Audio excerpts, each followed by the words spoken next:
Hello and good morning to another Field Focus. Sorry, we had a bit technical issues. It didn't like our usual link. We've had to create a new link, but don't worry. Ed's is getting it all sorted on our calendar. So hopefully we will be able to get this. I don't know what's happened, but that's technology and these things do come to try us. Anyway, what are we going to talk about today? Well, something that's very, very exciting, and that's your front cover. Now, the front cover is like the shop window. It's the first thing people will see when it comes to your book. The front cover will attract them. So might be different aspects of the front cover. It could be the color. It could be the image. If you have an image on your front cover, it could be the typography. There might be, and this is something to get your head around, it could be the energy that's stored within its pages that jumps out to the audience, to the reader, as your front cover captures their eye. So it's really important to make sure you put your energy into your front cover and not just stay in your head. You've got to really, really love your front cover. If you don't love it, we go back to the drawing board. Now, we have a whole process that we do in Book Brilliance Publishing to help you decide and create a front cover. I tend to work in a very intuitive way with front covers, from looking at your values, from getting to know you, and really knowing what is inside the book. Quite often I get an image, we discuss it, obviously, we do variations on the theme, and we look at it, and sometimes we get it right first time, and sometimes we think, well, I like this element, but I don't like that element. So therefore, research is very much part of what you've got to do in your designing of your front cover. So let's dive right on in and kind of look at part of that development that we do, and engaging in research of what you like, what you don't like. It's as important to know what you don't like as it is to understand and know what you like. Just before we dive right in, I just want to say that, as I said, that sometimes we get the front cover quite quickly, and other times the front cover evolves and changes. So we really want to make sure we get to that stage, so we don't reveal a front cover and then later down the line we change it. That has happened, that can happen. It's not too big a deal, but we would prefer not to. But if we have to, we will, things happen. We change our mind, and depends on the author adventure you're on. There's lots of factors that you have to take into consideration. So that's why there's never one answer. You can come up with a process, yes. So we all engage in a process, but what input we put into it and how that impacts is different for everybody. So I just want you to be mindful that it's not an easy answer, and it depends whether you're using stock images, whether you're using an artist. So if you're using stock images, we can do that because we layer everything's layered. It's not a Canva, it's professionally done using professional programs. A lot of people just think, oh well, it's like you go into Canva. I've done my front cover on Canva. It's very two-dimensional and is not of the same quality and standard as in the trade. So, but we do use Canva. We use Canva for mock-ups, and then we've got to go and find elements to create it in a highly professional way. So I just want you to be clear on that. But equally, if you want an artist to draw and do something a bit more bespoke, Sometimes there's an additional cost for that because that's not factored in, because some designers might take £1,000 to design a front cover. The sky's the limit on front covers depending on who's doing it, and what reputation they've got, etc, etc. So yeah, that's really at the very high end of the scale. We don't quite go to the top end, but we do go kind of towards the middle for that, so that we get something brilliant. But that's only if you decide you're adamant that you want something totally bespoke and to be used as artwork. So don't forget, this is artwork that we're creating. So let's jump in, because I've kind of taken up a bit of time with that. So let's share screen, and somehow it's not. Oh, hold on a little minute and let me get it again. Oh, I know what happened. Okay, right, because we had a few hiccups with this. So let me get back into Zoom and let's share the screen. And here we go. So let's do start slideshow. Just to remind you, there's always a downloadable play sheet for you to do. So you'll have the field focus one, and you've also got the one that's in the academy under front cover design, part of marketing. This is part of marketing. So let's go. So here we've selected 9 of our designs, and they change depending on the genre, depending on the target market, and they change over time as to what is going on. So we've got books that we did a year ago here, but if we look at recent ones, I should have had one here. Let me take this one. You might see online a lot of typography going on, and just a smaller part of images around it. So a lot of books do that. I've also got on my shelf, just to show you, that we're keeping our finger on the pulse. Here's the Diary of a CEO, typography, Stephen Bartlett. So we've not got too much of that on there, but I just wanted to make you, so that was really big last year. So what we'll do is look at what's going on for this year's design. They kind of change, but I want to say that, and we can share with you some documents. I'll make sure they're on school. We did we've done from, like, I think it's either the 50s or the 60s to present day, and how front cover designs and books evolve. So it's an historical perspective on it. And actually, you can see there can be a trend, but actually there's book cover, the images tend to change over time more than the typography. But you can see it's not a huge significant difference. And it depends if you're in non-fiction or fiction. So it's quite a minefield. So you can do your own research, and that's part of the journey that we take you through, is getting involved in research. It's part of what we do. But here we have some of ours. So you can see this is more an artistic one. This was done by an artist, this one, because this is all drawing. So there's aspects of it. This is, again, something that we've taken, created it, and made it part of the brand of the author. This one, we're going to look at them all in detail, but you can see there's a bit of a wide range from quite simple to something a bit more intricate to keeping on brand. These are all branded, branded, branded, branded. So we look at making sure that your branded. This was a competition, so you can see the blue and the gold of ours coming in, as you can see what we're using. So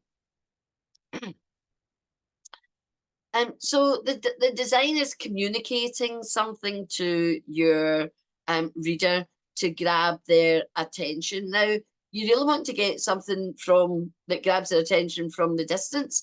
And where the other thing I want you to do about front cover when it's your turn is to really remember all the answers are inside you, aren't they? So you really want to reflect on books that you've got on your own bookshelf. Go and look at your own bookshelf first and foremost, because you've been attracted to buy that book. And when you pick up the book, go, why did I buy that book? Was it because of the author? Why did I buy that book? Did I buy it because I was interested in its content? Why did I buy that book? Was it because the front cover really spoke to me? So do a little exercise. Just take 10, 15 minutes with your cup of coffee, pick a few books off and go, well, why did I buy that? You know, so for example, why did I buy The Diary of a CEO? Because I was interested in I was interested in the subtitles. What are the 33 laws? What's this guy saying? And also it's Stephen Bartlett. So I was interested in him because he's kind of flavour of the month, you know. So when you've got your book on the bookshelf, and this is where I wish we could take the camera around. If you look at, so these, I'm going to stand up for this. You can't see very well, but we've got all the spines on here. So which spine is that? What's standing out for me? So if I'm just, so I'm going to look, I'm going to be interested in color. So let me go back here. So this one here grabs my attention. It's red. That's really grabbing my attention. I like that. So let's put that back in. The white ones also stand out for me, you know, because I like the typography in that one. So you can start to see what is it. I better come back because you won't hear me. So you start to see what it is about books that you like. So then you can start investigating. And then when you've done research, you can then think, right, what's my book about? What's my brand? And I would say, and we haven't revealed a book. I'd like to, and the next time we do this, I'm going to look at Julia Lewis's book because it's a beautiful book. It made me cry, because of, well, it brought tears to my eyes, because I know the journey this author's been through, and I know her whole heart and soul is in that book, and it's very, she got rebranded as part of this whole process, and so therefore we had to change from what we had in the first instance, and her rebranding has gone even deeper into her soul. So the energy of what's inside her book is really communicated on the front cover. I will, next time we do front cover, I will be using that as something to show you, but just a little teaser about that. So and again, it should, if you've got a clean cover, so therefore the content inside is going to be clean and easy to see. It's got to follow on. Have you got, is it a bit mysterious? So is the layout within your book, and the style of writing, keeping the reader guessing and having a bit of mystery so that it keeps them turning the page. So these are all the things. Nothing happens by chance. Everything is discussed in great detail and tried and tested so that you find the layout, the front cover, everything that's in that book is talking to your heart and soul. So there's always something that attracts. So I just gave you two books there. One, typography attracted me to one, and one was the color. But if I then pick that book up and I don't like what else I see, that book's going back on the shelf. So it's about making sure everything ties together. Everything is working together. And it takes time. So we don't like to rush book cover design either. So it's time, it's back and forth, back and forth, back and forth. And those of you who are listening, who's been through that journey, you will know that. Are you in the category that you got your front cover quite quickly because we really captured the essence straight away? Or are you someone who had to go back and forth because it wasn't quite right hitting the nail on the head, as I say. Or were you someone who's really meticulous and like even a millimeter you have to move? These are all the things. So let's look at Time for Purpose by Dr. Kate Anilou. So we're looking at typography here, and your typography. So this Time for Purpose, this font here needs to be seen throughout her website. Everything has to tie in. So her Dr. Kate Anilou, that font, we bought that font particularly for Dr. Kate. So that font she can use time and time again for her signature so that there's no deviation and variation, because that just unnerves potential clients, and your readers have it the same. And we're not talking about much else, but you can see what we did here with the word time. It's about purpose, so different purposes, and making sure we've got D&I going on, different, you know, something wheelchair, something prosthetic leg, women, motherhood, women doing what was once deemed to be a man's job, but no longer. So all of these things are taken into consideration. So we're looking at the elements, so cover images. So this brilliant book by Nairobi Thompson, an incredible woman, and you can see that the whole British thing has been brought out in the lips. Why the lips? Okay, you might, if you know, if I had loads of people here, we could enter into a conversation. But the lips is all about your voice, isn't it? This is where your voice, and she was silenced. She was silenced, and so the lips were very important as the gateway into her voice, and so it was a teaser, and also you can see behind it, you can just make out a face because she was hidden in silence. She was invisible. So we didn't want a very clear face. We wanted something that blended into the background, like she was forced to do. But the lips said everything, and they were proud to be British. Doesn't give too much away, but it hints at what's going on within the pages. Now, this is one of our own books that, you know, I like to do my anthologies, because it brings so many people into the world of publishing. It gives people a voice for the first time, or maybe they want to reinforce their brand and the message. Maybe their message is deepened and it's widened, and they want to get to as many people as possible. So we're looking at the layout. So we didn't want to have, we wanted it to be quite simple. So Resilient Voices, this is a series of books, so it's the same typography on all the books, so we know it's a series. It uses the black and this flame, orange, red, yellow, fiery colors for the energy, the dynamism of the power within your voice. So this was our book we did during the pandemic. So let's look at the genre.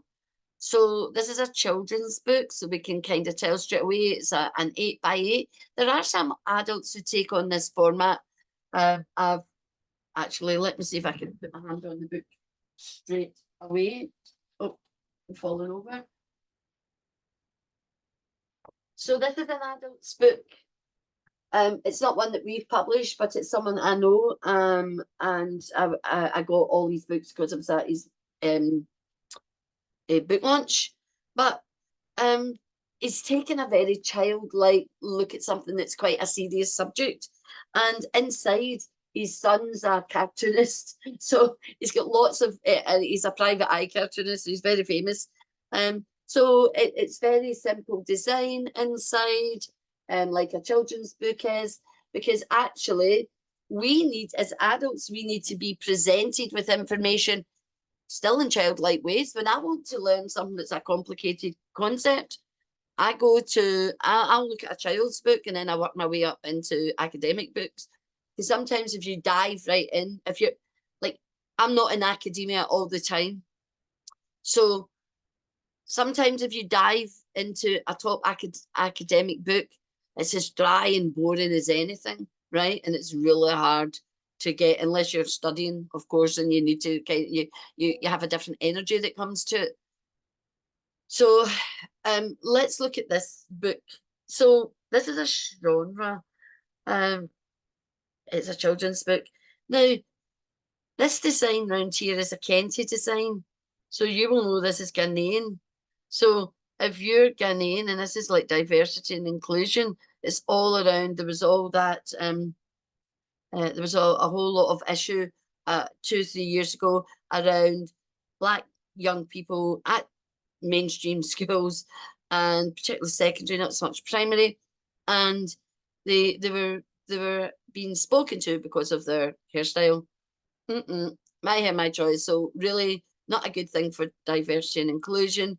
So this book is really educational for adults. It's aimed at children to empower them, but really adults reading this book can have their eyes open for sure. It's written in rhyme. It's very simple on the inside, but you can see, and this is the author's children, so it's a very, very personal book.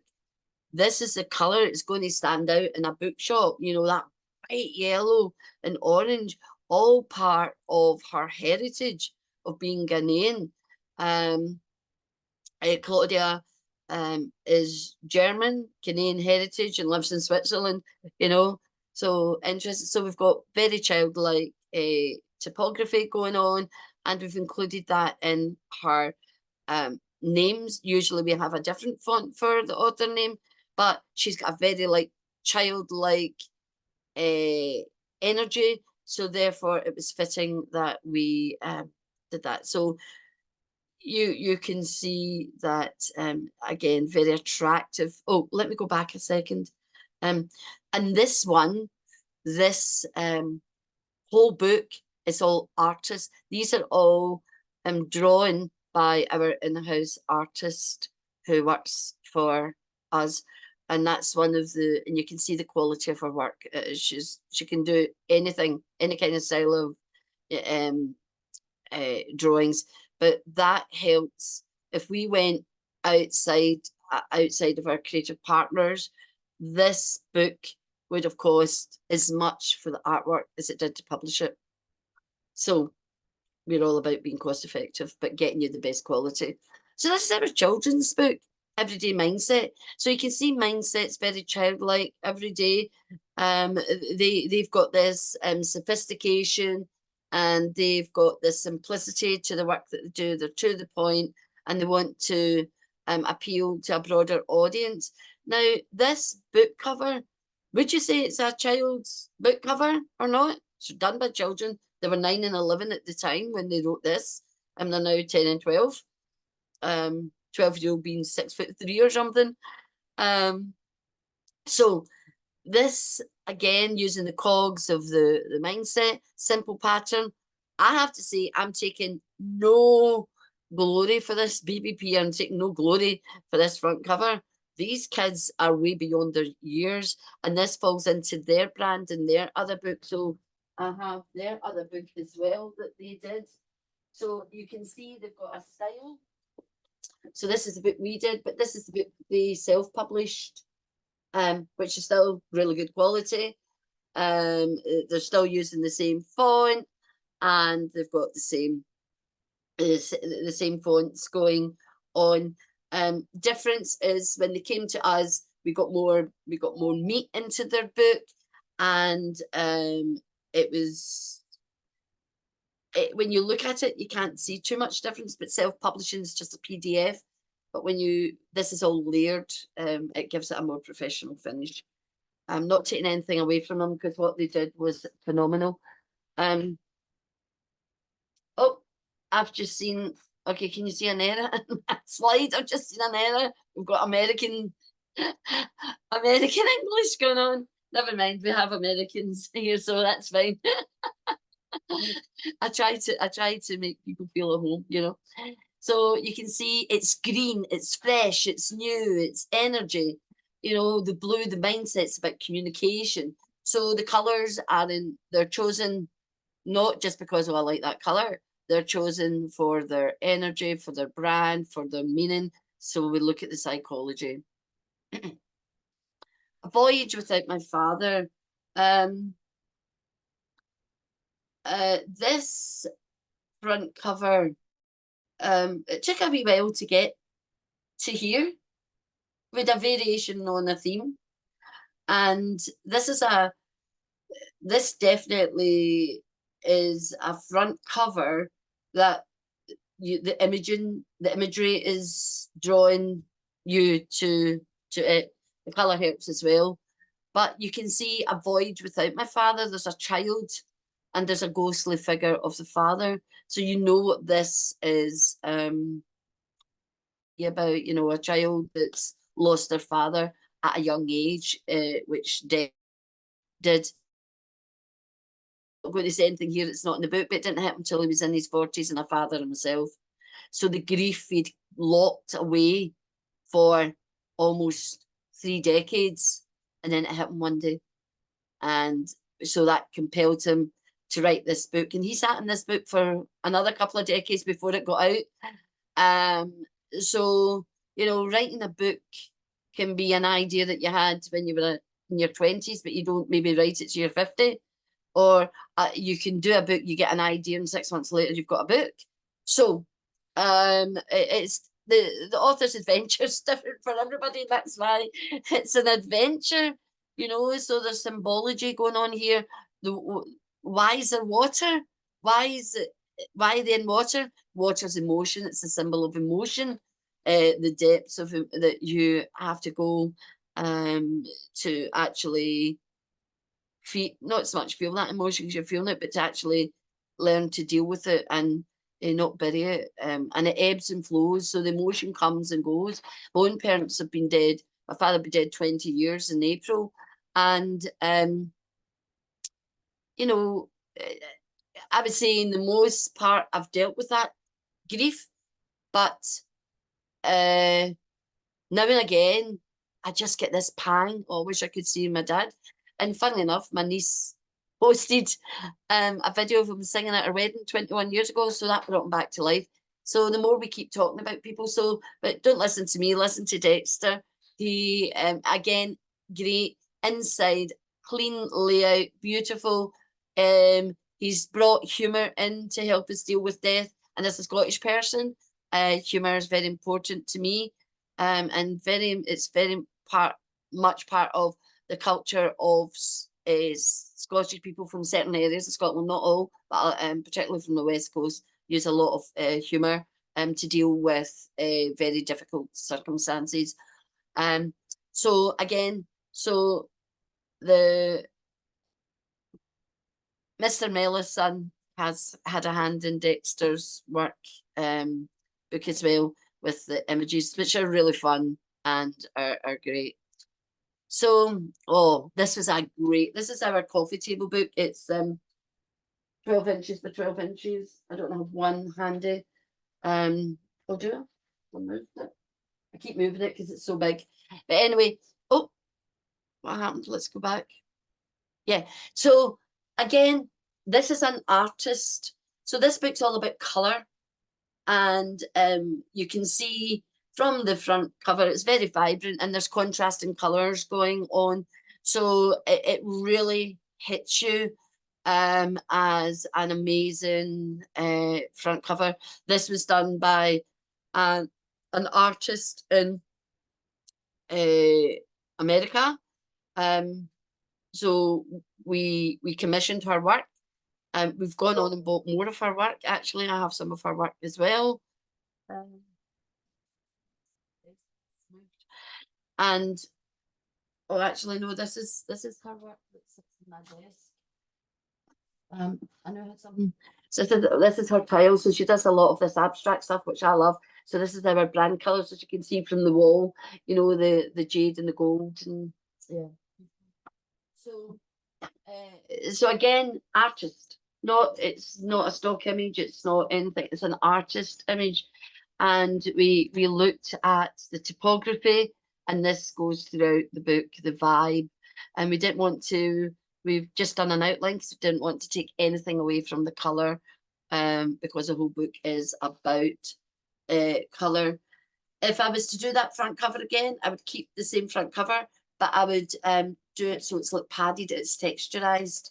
But all of these different elements you want your front cover add on to the design. So if you want anything above the norm, like if you wanted gold lettering, that adds to the cost. So you might decide, well, it's worth another £200 or whatever it would be, you know. So you might decide, I want that.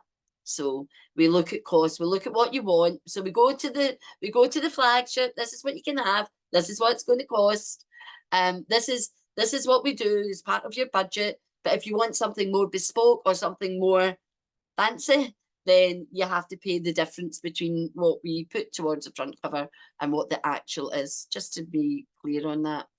And then here's one that's it's kind of a lot of typography going on, but then we've got some lovely icons that this author uses in her website and across all her brochures and everything that she does. The 5 simple steps to releasing the real you. And again, it was rebranded. When you look at the front, our previous front cover, and look at what we've got today, it's more commercial, it's more contemporary, and it really stands out. And of course, so all her books will be done in this vein moving forward, should she do another book, which I'm sure she will at some point when the time's right and ready. So there we are. So we have different sizes here, as you can see. This is the tagline, the headline. This is the title. Use different sizes to make it stand out. You is very important because this book's for the reader, and we've tied it in. This is her brand colours. Use the little logos, which will pique a bit of interest and, oh, what do these mean? Then they'll start flicking through the pages and they'll see them inside, and then they'll look at the content. We also do this as a must-read book for you inside. So it's about creativity. What makes one person pick up your book will not make another person pick up a book, but you've got to really consider, who is my reader? What's your brand? So therefore, if you are doing marketing like you should be towards the pre-sale of your book before your book's launched, that you will be giving subliminal messages to your readers, and that's why they'll see it and they'll think, oh, that's familiar, and they'll pick it up through familiarity. So clear message, fonts catch the attention, the colors that you use, and of course the graphic design. So there we have it. That is our front cover. That's just giving you an insight. There's a worksheet to go with that. There's another one in there's a choice, so we'll see what one appeals to you more. Be interested to let me know which one you prefer, because we're all different learners, we have different style of learning, so it's quite good to have a variation of a theme so that you can go away and do the work. But of course, you don't do your front cover on your own, you do it with myself. And we look at the design, and then once we've got an idea of where we're going, we move over to the designer, and then you would work with them, tweaking everything till you get it exactly as you like it. And what happens is, so with Caroline Purphy, when she got her book in her hand and saw her front cover, she cried because it was a dream come true. And that's what we want. We want the emotion from you. We want it to touch your heart and soul. So remember, add anything you like, ask questions below this video, and let's get a conversation going in school. So until next time, this is Brenda saying, be brilliant, much love, and to the pip.